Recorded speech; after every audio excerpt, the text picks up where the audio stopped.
सेहत से ही ज़माना है। आ, आ, अस्सलाम वालेकुम ख़वातीन व हज़रात, डीडी उर्दू के प्रोग्राम इल्म सेहत में आपका खैर मक़दम है। घरेलू नुस्खे ज़माने से हमारी छोटी बड़ी बीमारियों हमारा साथ देते रहे हैं। घरेलू नुस्खे वो तरीक़े हैं जो हमारे दादा दादी, नाना नानी, बड़े बूढ़ों से हमें विरासत में मिले हैं। अक्सर आपने देखा होगा कि अगर आपको नज़ला हो गया है तो आपको तुलसी की चाय पीने की राय दी जाती है। आमतौर पर ये घर में ही पाए जाने वाली चीज़ों से बनाए जाते हैं। यूनानी तिब में इसकी एक ख़ास जगह है और आज के इस प्रोग्राम में हम इन्हीं के ही बारे में बात करेंगे। गांव घरों के लोगों के जो नुस्खे हैं नानी अम्मा के, वो अभी तक प्रचलित हैं, अभी तक मशहूर हैं।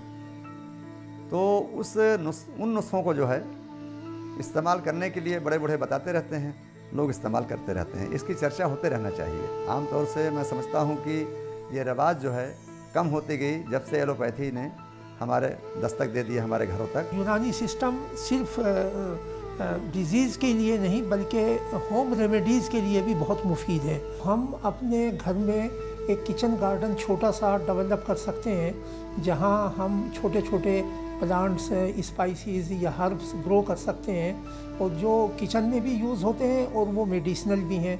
हल्दी यानी कुरकुमा लौंगा एक ऐसा मसाला है जो हम रोज़मर्रा की ज़िंदगी में खूब इस्तेमाल करते हैं। इसमें कुछ ऐसी खासियतें पाई गई हैं जिसकी वजह से बहुत सी तकलीफ़ों में आराम पहुंचाती है।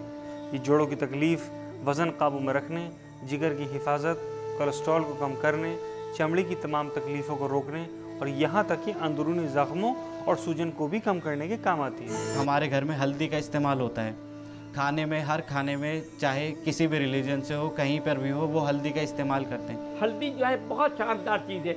सबसे बड़ी बात है कि हल्दी जोड़ों को जोड़ती है, जोड़ को कर देती है, खून जम जाता है उसको सही करके और वहाँ से उसके असर को ख़त्म कर देती है। 15-20 मिनट में चोट का असर ख़त्म हो जाता है और वो जो जगह खून जमा होता है वो हल हो जाता है। और हल्दी पहले लोग दूध में दिया करते थे हर चोट के अंदर, आदमी ठीक हो जाता था।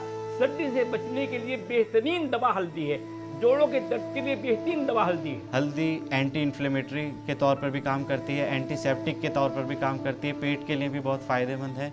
इसी तरह एक और अहम मसाला है काली मिर्च।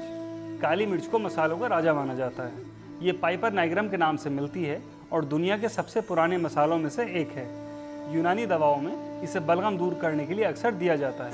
उसके बहुत सारे फ़ायदे हैं पेट के लिए, इम्यूनिटी के लिए। काली मिर्च को इम्यूनिटी मॉड्यूलेटर, इम्यूनिटी बूस्टर के तौर पर भी इस्तेमाल करते हैं। हाजमा सही करती है, अंदर के टिश्यूज को तब तैयार करती है, दिमाग के सेल्स को जो है वो उनमें खून के दौरान को बढ़ा देती है। अगर खांसी ज़्यादा हो रही है तो काली मिर्च और शहद का इस्तेमाल करना चाहिए।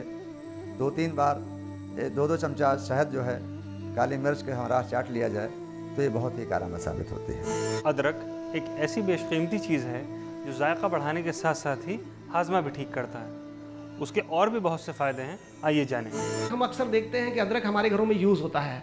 अदरक के बारे में बहुधा ये देखा जाता है कि लोग अदरक का एक सही तरीके से अगर यूज़ करें तो जैसे आपने देखा होगा हल्दी और अदरक दोनों जड़ें होती हैं और ज़मीन में होते हैं, तो ख़ास तौर से हमारे शरीर में जो जोड़ हैं, जोड़ों के दर्दों में बहुत अच्छा काम करता है। अदरक को हमारे यहाँ पर जंजबील कहते हैं, यानी कि सूखी किस्म में सूंठ। इसका बहुत ही ज़्यादा अच्छा इस्तेमाल है। पेट के लिए तो फ़ायदेमंद है ही, साथ ही साथ ये फैट को भी कम करती है। हाइपरलिपिडीमिया में इसका बहुत अच्छा इफेक्ट है। हमारे यहाँ यूनानी में जवारिस जंजीबील बनता है। तो ये सब चीज़ें जो होती है, अगर हम अदरक को घरेलू टिप्स के अनुसार यूज करें तो ये प्रॉब्लम नहीं होगी और गैसियस फॉर्मेशन नहीं होगी। ये एज ए एंटासिड यानी कि तेजाबियत को दूर करता है। ये खाने से पहले आप इसको अगर 3 ग्राम की सूरत में आप इसको इस्तेमाल करें खाने से आधा घंटा पहले, तो आपको जो भी आप खाना खा रहे हैं तो आपको जलन नहीं होगी। तुलसी एक छोटा सा पौधा है जो अक्सर घरों में पाया जाता है। नज़ले ज़ुकाम में तो ये बेहद कारआमद है। और ये बीज से ये पैदा होते हैं। तुख्मे रेहान इसका अरेबिक नेम है और ये भी एक एसेंशियल ऑयल बियरिंग प्लांट है जिसमें तेल निकलता है और दिल को ताकत देती है, स्किन के लिए भी मुफीद है और वो डिसइंफेक्टेंट भी है। दवाई पहलू से भी अगर देखें तो तुलसी के बहुत सारे फ़ायदे हैं। तुलसी एक तो बहुत ही अच्छा एंटीसेप्टिक है, एक एंटी इन्फ्लेमेटरी है। बुखारों में भी इस्तेमाल कर सकते हैं तुलसी को। और यहाँ तक कि तुलसी को हम जो भपारा वगैरह लेते हैं, जो साइनसाइटिस में या कंजेशन में, तुलसी के पत्तों को अगर गर्म पानी में डालकर हम उसकी भाप लें तो वो हमारे नेज़ल कंजेशन को भी दूर करती है और एंटीसेप्टिक के तौर पर भी काम करती है। खाते पीते में झटका लग जाता है खाने का, उसमें बड़ा सांस फूल जाता है और गंदा हालत हो जाती है, उल्टी तक आनी शुरू हो जाती है। तो उस केस में हमारी वाइफ एकदम भागकर घरेलू उपचार जैसे तुलसी का काढ़ा, लौंग, इलायची वगैरह डालकर उसमें वो मुझे दे देती हैं, उससे भी मुझे फ़ायदा होता है। जैसे उनको खाते खाते कभी कभी खांसी उठती है तो सांस के लिए उनको थोड़ा सा भाप वगैरह दी तो सांस खुल जाता है। और कभी जैसे चोट फेंट या कोई दर्द वगैरह होते हैं, जोड़ों में दर्द है तो हल्दी डाल करके दूध दे दिया। इस तरह से घरेलू उपचार भी हो गए और ये यूनानी भी हो गया, क्योंकि ये असली इलाज तो यही है। मुझे सांस का प्रॉब्लम है और बहुत छोटेपन से शुरू हो गया था, लेकिन डायग्नोज नहीं हो पाया था। उसकी वजह से काफ़ी इलाज करते रहे वाले उसमें एलोपैथी में। कई साल बाद डॉक्टर ने बोला कि तुमको अस्थमा है, तो उसका इलाज चलता रहा लेकिन कोई फ़ायदा नहीं हुआ। एलोपैथी में कई बार रिएक्शन भी होते थे, आफ्टर इफेक्ट्स भी बहुत बुरे होते थे। सांस की दवा ली तो सर में दर्द हो गया। बाद में लोगों ने कहा कि आप ये यूनानी हॉस्पिटल है तुम्हारे घर के नज़दीक, इसमें देखो कि हो सकता है, क्योंकि जो जड़ी बूटियों का इलाज है उससे ये चीज़ें ज़्यादा फ़ायदे करती हैं। तो फिर हम यहाँ गए, यहाँ पर इन्होंने दवाई दी, कुछ फ़ायदा तो हुआ है। अब देखते हैं एक साल के बाद क्या इसका रिज़ल्ट निकलता है, क्योंकि अभी चल रहा है मेरा इलाज। जब से मेरी शादी हुई है, मैं यहाँ आई हूँ तो मैं इनको खान साहब को देख रही हूँ कि इनकी तबीयत ख़राब रहती है। अक्सर इनको खांसी होती है और सांस की प्रॉब्लम हो जाती है और फिर सांस लेना बहुत मुश्किल हो जाता है, जिसकी वजह से कोई दवा भी नहीं ले सकते हैं ऐसी, क्योंकि काफ़ी इलाज करवा चुके हैं। 1-2 बार शुरू में मेरे सामने जब अटैक हुआ अस्थमा का, तो मुझे बड़ी घबराहट सी होती थी देख के कि उनके सांस लेना मुश्किल हो जाता था। फिर सब बड़ों ने मुझे बताया कि ऐसे करो, थोड़ा तेल मल दो कमर पे गरम करके, उसमें अजवाइन डाल के और थोड़ा पानी गरम नमक डाल के पिलाओ, उससे इनको थोड़ा रिलीफ मिलता है। और भाप लेते हैं, भाप से भी काफ़ी रिलीफ मिलता है। ये मेरी बड़ी सिस्टर ने बताया। मेरी बहन सायरा हैं, वो अपने देवर के लिए बहुत परेशान रहती थी, तो उन्हें बहुत से नुस्खे बताए मैंने घरेलू, तो उन्होंने उससे काफ़ी फ़ायदा हुआ है। कल मेरी दुल्हन को तबीयत ख़राब होगी, वो दुनिया भर के एलोपैथी का ट्रीटमेंट करा लिया। मैंने कहा भाई दुल्हन ऐसा है, मुझे बता दो तुम्हें क्या हो रहा। कहने के साहब वो मुझे डैडी मुझे जो है वो बुखार है और मलेरिया है और ये है। मैंने कहा भाई टेस्ट करा लो। टेस्ट में कुछ नहीं निकला। जब नहीं निकला तो मैंने कहा फिर हमारा इलाज कर लो घर का। बोले बताइए। हमने 2 नींबू मंगवाए, 10 रुपये के 4 नींबू आए, हमने काट के इसे नमक और काली मिर्च लगा के चूसो। उन्होंने चूसा, अल्लाह का शुक्र है, जब जाकर ठीक हो गए, शाम को आराम से खाना खाया उन्होंने। आइए अब जानते हैं कुछ बहुत ही आसान घरेलू इलाज के तरीक़े जो आपको हर रोज़ की छोटी मोटी तकलीफ़ों से निजात पाने में मदद करेंगे। सबसे पहले बात करते हैं खांसी ज़ुकाम की। यूनानी तरीक़े इलाज की मकबूलियत की जो बड़ी वजह है, उसकी सबसे बड़ी ये है कि आम आदमी जो घरों में मसाला इस्तेमाल करता है, वो छोटी मोटी बीमारियों के लिए वक्तन फ़ौक्तन इस्तेमाल कर सकता है। मसलन नज़ला ज़ुकाम हो गया, हल्का बुखार हो गया, तुलसी का पत्ता, काली मिर्च, लौंग, अदरक, इसको एक साथ मिला करके 1 कप चाय में चीनी डालकर हस्ब ज़रूरत और थोड़ा सा नमक डाल के इस्तेमाल कर लें सुबह शाम। तो ये है कि 2-3 दिन के अंदर उसका नज़ला बिल्कुल ठीक हो जाएगा। जब कभी हमें बहुत ज़्यादा खांसी वांसी का ज़ोर होता था, गले में कोई ख़राबी होती थी, तो लौंग की भून के और हमारी माँ डाल देती थी मुँह में, चूसते रहो, उससे कई बार आसानी हो जाती थी। 5 बजे 5:30 बजे बच्चे उठते हैं, सुबह स्कूल जाते हैं, तो इन्हें सर्दी की अक्सर शिकायत हो जाती है। तो उसका तरीक़ा बस इनको ये बताया हुआ है मेरी मदर ने कि सरसों के तेल में अजवाइन जलाकर और इनके सीने पे और नाखूनों पे लगा देने से इनको सर्दी का असर नहीं होता है। तो ये बहुत कामयाब रहता है। दूसरा ये, अगर इन्हें खांसी हो जाती है तो अदरक और शहद का रस, ये 2 चीज़ें मिलाकर ये पी लेते हैं, तो वो किसी भी अच्छे सिरप की तरह काम करता है इनके लिए। और उसके कोई साइड इफ़ेक्ट भी नहीं है कि क्लास में नींद आ गई या कुछ और इनको प्रॉब्लम नहीं होती है उससे। ये भी एक सेहतमंद इंसान की अलामत में शामिल है कि अगर नज़ला ज़ुकाम उसका इन्हीं दवाओं से, थोड़ा काली चाय पीने से या मसालेदार चाय पीने से हम ठीक हो जाते हैं, समझिए कि हमारी बॉडी इम्यून सिस्टम बहुत बढ़िया है। एक और आम परेशानी है पेट की गड़बड़ी की। यूनानी तिब का मानना है कि पेट ही सब बीमारियों की जड़ है और हमारी बहुत सी बीमारियों की वजह हमारा गलत खान पान का तरीक़ा है। खुराक के तरीक़े और खुराक में ही तब्दीली लाने से बहुत सी हाजमे से जुड़ी तकलीफ़ों से निजात मिल सकती है।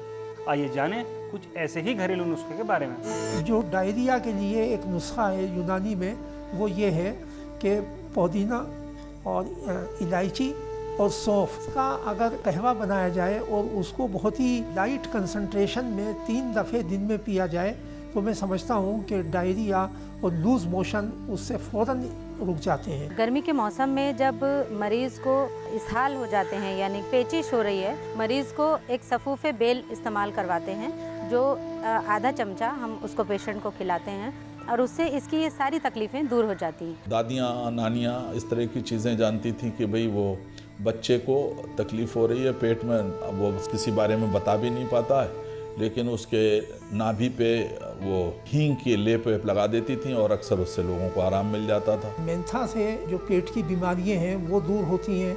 मेंथा से जो वोमिटिंग है या क़े आना अगर किसी को हो रही है तो अगर उसका इस्तेमाल वो करेगा तो क़े रुक सकती है, हाजमा बढ़ता है। अगर काली मिर्च को पीस कर हम लीमू के रस के साथ इस्तेमाल करें तो ये उल्टी को रोकने के लिए या मतली को रोकने के लिए बहुत फ़ायदा करता है। इसके अलावा और बहुत से छोटे मोटे नुस्खे हैं जो आपको रोज़मर्रा की ज़िंदगी में कारगर साबित होंगे। चोट लग गई तो मुझे याद है कि हल्दी और प्याज मिला के पीस लिया और उसको जो है वो एक पुलटिस बना के और बांध दिया गया गर्म करके और अरंडी के पत्ते से ऊपर रख दिया। अक्सर और बेशतर मोच में काम आ जाती थी। दांतों की बहुत सी बीमारियां हैं कि अगर आप इलायची को चबाएं मुंह में तो आपको मुंह की बहुत सारी बीमारियां दूर हो सकती हैं। इसी तरह से आप लौंग का इस्तेमाल करेंगे तो आपको दांतों की बीमारियों में फ़ायदा होगा। लेकिन आजकल इन चीज़ों के ऊपर लोग तवज्जो नहीं देते हैं। रेडीमेड दवाओं के चलन में लोग चाहते हैं कि जल्दी से जल्दी वो ऑइंटमेंट की शक्ल में मिल जाए और वो पाउडर की शक्ल में मिल जाए, तो इतनी मेहनत करना नहीं चाहता। वरना हर घर में आमतौर से छोटी छोटी चीज़ों के इलाज के लिए उसके किचन में चीज़ें मौजूद होती हैं। अगर वो उसके बारे में जान सके और इन सब चीज़ों के बारे में थोड़ी मेहनत कर ले तो डॉक्टर के यहाँ तो मुझे लगता है शायद 40% जाने की ज़रूरत ही ना पड़े। कुछ ऐसी ही आम बीमारियां हैं जो अक्सर घर के सभी लोगों को परेशान करती रहती हैं। IMPCL भारत सरकार का दवाइयाँ बनाने का कारखाना है, जहाँ पर उन्होंने एक ऐसा बेशकीमती होम रेमेडी किट तैयार किया है जो सालों की तहकीक और तजुर्बे पर मबनी है। आइए इस बारे में जानें कि ये है क्या। भारत में ये एकमात्र ऐसा संस्थान भारत सरकार के द्वारा इस्टेब्लिश किया गया आयुष विभाग का कि जिसमें हमें राष्ट्रीय लेवल पे ये चीज़ दिमाग पर रखनी है कि बहुधा ये देखा गया कि जैसे हमारे कुछ लोग कहते हैं जोड़ों में दर्द हो रहा है, कुछ लोग कहते हैं गैसियस फॉर्मुलेशन हो रहा है, कुछ कभी लोग जी में चला रहा है। ऐसी स्थिति में कम पैसे में सोशल इकोनॉमिक डेवलपमेंट के मद्देनज़र रखते हुए हमने होम रेमेडी किट को तैयार किया, जिसमें अर्के पुदीना, कपूर और अर्क अजवाइन को मिला करके एक प्रोडक्ट बनाया, अर्के अजीब, जो पेट को दुरुस्त रखता है, साथ साथ में गैसियस फॉर्मेशन नहीं होने देता। हमने जो बनाया दूसरा प्रोडक्ट अक्सर कॉमन कोल्ड एंड कफ, खांसी के लिए, तो खांसी में अक्सर कफ जो है इंटेस्टाइन में जब चला जाता है तो श्वास की बीमारी होती है, इसके बाद गैसियस फॉर्मेशन और पेट की बीमारियां होती हैं। अगर ये सर्बजुफा मुरक्कब दिया जाता है तो ये कॉमन कोल्ड एंड कफ को रिमूव तो करता ही है, खासतौर से इंटेस्टाइनल प्रॉब्लम को भी ये दूर करता है। Heart, brain, liver and stomach उनका वाइटल पार्ट बॉडी का होता है, उनमें अक्सर डिजीज़ पैदा होती हैं जो आगे बड़ा रूप धारण करती हैं। उनको दूर करने के लिए एक हमने प्रोडक्ट तैयार किया जो जालीनूस है। उसमें केसर सबसे महत्वपूर्ण द्रव्य है जो हमारी बॉडी के नॉर्मल टेम्परेचर को मेंटेन करता है, इसलिए जबारिश जालीनूस को हमने होम रेमेडी किट में सम्मिलित किया। देश की सोशल इकोनॉमिक व्यवस्था को ध्यान में रख करके ये होम रेमेडी तैयार की गई है। इसका भारत सरकार वित्त मंत्रालय के द्वारा से जो कॉस्टिंग किया गया वो बहुत ही सोच समझ के जो एक्चुअल कॉस्ट है उसके अनुसार रखा गया है।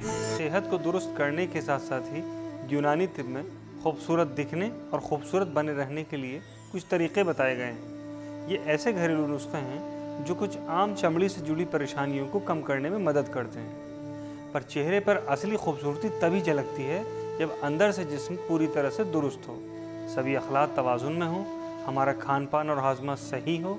ये सभी तरीक़े भी पूरी तरह से कुदरती हैं और बाज़ार में मिलने वाले किस्म किस्म के सामान की तरह नुकसानदेह नहीं।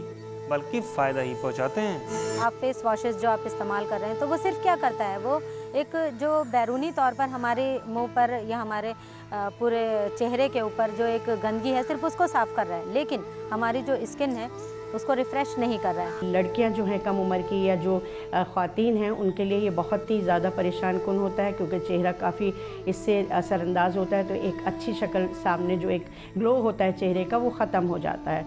बहुत सारी जो स्किन की बीमारियां हैं शुरू में अगर वो होती हैं तो उसमें घरेलू इलाज भी काफ़ी असरअंदाज होता है। जो ख़ास तौर से आजकल की लड़कियां हैं ब्यूटिफिकेशन की तरफ बहुत ज़्यादा ध्यान देती हैं, अपने चेहरे पे एक दाग धब्बा भी हो जाता है तो परेशान होती हैं। तो उसके लिए आप कुछ नहीं, आप साबुन की जगह आप बेसन जो है उसको आप नींबू से घोल लीजिए, नींबू के रस से आप उसको एक पेस्ट बना लीजिए और सुबह में दिन में 3 बार कम से कम आप उसी से अपना मुंह धोएं, बेसन और नींबू के पेस्ट से। तो आपको एक तो साफ़ भी हो जाएगा चेहरा, दूसरा आपका जो उसमें इन्फेक्शन है या स्किन का जो नरिशमेंट है वो भी मिल जाएगा। मैं समझती हूँ अगर एक कोई स्पॉट चेहरे पे हुआ है तो बजाय डॉक्टर के यहाँ दौड़ने के आदमी अगर घरेलू इलाज करे, जैसे फ़र्ज़ कीजिए आंखों के नीचे हल्के हो गए आपके, तो आप घर में आलू कुचल के लगा सकती हैं। आलू जो होता है, आलू में रिच सोर्स स्टार्च होता है। आप आलू को घिसिए, केवल आलू को घिस करके अगर चेहरे पर लगाया जाता है और उसको कुछ देर के बाद यानी कि जब वो सूख जाए, लेयर बन जाए, उतार दिया जाए तो चेहरे में शाइनिंग आती है, ग्लोरियस बनाता है। या आप दूध बॉयल होने से पहले जो कच्चा दूध होता है उसको कॉटन में सोक करके उसको कॉटन के अंदर जस्ट करके वो आँखों पे रख सकती हैं। ठंडा पानी आँखों पे रख सकती हैं तो हल्के इससे कम हो सकते हैं। चेहरे की जो स्किन है या कहीं की भी हमारी जो स्किन है वो बहुत ही नाजुक है, बहुत नरम है। उसको आपको ऐसी ही चीज़ों से इलाज करना है जो खुद नाजुक हो, जो खुद नरम हो। आटा है जैसे वो खुद नरम है, आप जब उसको पानी में भिगोते हैं एक लेस आता है उसके अंदर, तो वो आप स्किन पे इस्तेमाल करेंगे, उस जिल्द पर आप इस्तेमाल करेंगे तो उससे ज़्यादा फ़ायदा होगा। इस तरह की छोटी छोटी रेमेडीज़ जो घर में होती हैं, जो आपके घर के किचन में भी होती हैं, जैसे लीमू है, या आप किचन में खड़ी हैं तो टमाटर को कुचल के पेस्ट लगा लीजिए तो जो डल फेस हो जाता है उसका भी बहुत अच्छा रिस्पॉन्स आता है। लीमू शहद में मिला के लगा सकते हैं आप डल फेस के लिए, या जो झाइयाँ होती हैं उसके लिए आप घर में पेस्ट बना लीजिए। हल्दी है, लीमू है और मलाई है, उसका एक पेस्ट बना के आप थोड़ा रंग भी उससे आपका फ्रेशनेस होगी और जो डल चेहरा है वो भी अच्छा होगा। इसी तरह से आटे की भूसी है, आटे की भूसी में आप हल्का सा मलाई मिला लीजिए और फिर आप उससे फेस पर आप उसको अच्छे से रब कर सकते हैं। उससे क्या होता है कि जो एक्स्ट्रा बाल होते हैं चेहरे पर वो उससे थोड़ा ख़त्म होते हैं। आजकल गर्मी का मौसम है, जो कुकर बिट्स हैं जैसे खीरा है तो खीरे का अगर जूस निकाल के और उसको मला जाए तो मेरे ख्याल से वो स्किन के लिए बहुत मुफीद है। हमारे यूनानी में भी इस्तेमाल प्रोडक्ट होता है एलोवेरा। जो हमारा एलोवेरा है वो एलोवेरा खुद कॉस्मेटिक क्रीमों में बहुत ज़्यादा इस्तेमाल हो रहा है। एलोवेरा का जो जेल है वो भी स्किन के लिए मुफीद है, उसको भी हम इस्तेमाल कर सकते हैं। अगर हल्के किस्म की झाइयाँ हैं बिल्कुल स्टार्ट हुई हैं तो मसूर की दाल को आप पीस के उसको पेस्ट बना के कच्चे दूध में भिगो के वो आप इस्तेमाल कर सकती हैं। कुछ नहीं तो नीम की पत्तियां या संदल पाउडर के साथ पीस के उनको इस्तेमाल कर सकते हैं। गुलाब को आप अगर घर में इस्तेमाल करें अपने स्किन के लिए तो आप अर्क़ गुलाब जो है बहुत अच्छा आपको एक एज ए स्किन टॉनिक है अगर आप उसको बैरूनी इस्तेमाल करें। ज़्यादा क्रीम लगाने, केमिकल या ब्लीच करने से स्किन ख़राब हो जाए तो मेरा तो यही हम बच्चों से अनुरोध है कि वो नेचुरल प्रोडक्ट्स की ओर जाएं और घरेलू नुस्खों को ज़्यादा से ज़्यादा यूज़ करें। यही मैं गृहिणी से भी कहना चाहता हूँ। तो मैं समझती हूँ बजाय छोटी छोटी बातों के लिए, स्किन डिसीज़ के लिए आदमी बाहर दौड़े, थोड़ा बहुत घर में इलाज करे। जब ये चीज़ बहुत ज़्यादा हो जाए तो मैं समझती हूँ जब इलाज के लिए आदमी को मुख्तलिफ़ पेस्ट और क्रीमें, कभी कभी होता है जो बाज़ार में क्रीमें लोशंस आते हैं या डॉक्टर जो प्रिस्क्राइब करते हैं आपको कोई भी क्रीम लोशन, उससे आपको एलर्जी भी हो सकती है तो वो ज़्यादा नुकसानदेह हो जाता है कभी कभी। इसलिए अगर कोई बहुत छोटी मोटी चीज़ें हैं जैसे महां से कोई निकल आया, कील निकल आई, तो आप घर की दवाएं इस्तेमाल कीजिए, बाद में आप किसी डॉक्टर से रुजू कीजिए। जब वो नाकाबिले बर्दाश्त हो जाए या आपके फेस को बहुत ज़्यादा मुतासिर करे तो मैं समझती हूँ जब आप बाहर निकलें। आजकल बालों का वक्त से पहले सफ़ेद होना, झड़ना या फिर खुश्की हो जाना कुछ ऐसी आम परेशानियां हैं जो बहुत देखने में आती हैं। क्यों ना हम कुछ ऐसे आसान तरीके सीखें जिससे हम घर पर ही अपने बालों का ख्याल रख सकते हों। आजकल ये देखा गया कि बच्चे लोग शुरू से ही केमिकल का, कलर का यूज़ करना शुरू कर देता है, जो कि आगे जाके उनके लिए नुकसान रहता है। बाल जल्दी सफ़ेद हो जाते हैं या जल्दी झड़ने लग जाते हैं। तो इसका इलाज भी अगर घर में हम ढूंढें तो निकल सकता है। सरसों का तेल अगर दही के साथ एक नॉर्मल मिक़दार में मिला के, जितनी दही उतना सरसों का तेल खूब अच्छे से बीट करके उनको यकजा करके अगर सर में लगाया जाए और 2 बार के इस्तेमाल से आप देखिएगा कि सर की खुश्की जो है दूर हो सकती है। नीम के पत्ते हैं, अगर आप उनको पानी में जोशांदा बनाएं और उससे आप बाल धो लें तो आपकी डैंड्रफ ख़त्म हो जाएगी, जुएँ ख़त्म हो जाएंगी और बच्चों के जो इन्फेक्टियस जो डिजीज़ होती हैं जितनी, वो सब उससे दूर हो जाएंगी। इसी तरह शैम्पू करने से पहले या जो भी आप सर धोने के लिए अपना इस्तेमाल करती हैं, उसको आप अगर इस्तेमाल करें लीमू को सरसों के तेल में मिला के लगाने से, तब भी सर की खुश्की और खुजली जो है वो कम हो सकती है। इसलिए आंवला है, शिकाकाई है, इसका पेस्ट बना के आप इस्तेमाल करेंगी तो बाल गिरने भी कम होंगे। तो आपके बालों की ग्रोथ बढ़ेगी, आपके स्प्लिट्स ख़त्म होंगे, बाल जो है रूखे नहीं होंगे। नहाने से पहले मांग करके अगर दही आप लगाएं तो उससे बाल गिरने भी कम होंगे और दूसरे जो सर की खुश्की वो भी दूर होगी। जैसे आप कंडीशनर करते हैं तो कंडीशनर के लिए आप कितने महंगी चीज़ें आप लेकर आते हैं, उसके लिए आप ये कर सकते हैं कि आप चाय की पत्ती जो होती है, जो भी आप नॉर्मली आप चाय की पत्ती का इस्तेमाल कर रहे हैं चाय बनाने के लिए, आप 1 चम्मच एक मग के रेशो से, मान लीजिए आधा लीटर पानी है और 1 चम्मच उसमें चाय की पत्ती डालिए, उसको 15 मिनट तक बॉईल कीजिए, उसको छान लीजिए और शैम्पू कीजिए। शैम्पू करने के बाद धो दीजिए, फिर लास्ट में बालों के ऊपर वो पानी डाल लीजिए। डालने के बाद उसको थोड़ा सा मसल के छोड़ दीजिए, बांध दीजिए। फिर उसके बाद में 5 मिनट छोड़ दीजिए, फिर बाद में सादा पानी 1 या 2 डोंगे आप उसको डाल के वॉश कर दीजिए। इससे आपके बालों का कंडीशनर होता चला जाएगा। हमने आपको अभी कुछ घरेलू नुस्खे बताए। इन नुस्खों का मतलब कतई ये नहीं हुआ कि आप डॉक्टर से राय ना लें। अगर इन दवाओं के खाने से, इस्तेमाल करने से फ़ायदा पहुंच रहा है तो इतना काफ़ी है। लेकिन अगर बाई चांस आप ये महसूस करते हैं कि हकीम साहब ने दवा तो बताई और मैंने उस नुस्खे को इस्तेमाल किया, फ़ायदा नहीं हुआ, हो सकता है हमने जो बताया आपका मिजाज कुछ और हो, दवा का मिजाज कुछ और हो, तो उस सूरत में आप अपने किसी भी क्वालिफाइड डॉक्टर से, जो सनद याफ्ता तबीब है, उससे रब्ता करें। क्योंकि ये जो है ज़रूरी है, हम ऐसा नहीं कि अपने आप में इलाज करने लग जाएं। तो आज के इस प्रोग्राम में हमने जाना कि घरेलू नुस्खे कैसे हमें सेहतमंद रखने में हमारी मदद करते हैं। लेकिन याद रहे, अगर इन नुस्खों को अपनाने के बाद भी तकलीफ़ बनी रहे या फिर बढ़ती जाए तो आपको हकीम या डॉक्टर का मशवरा लेने में देर नहीं करनी चाहिए।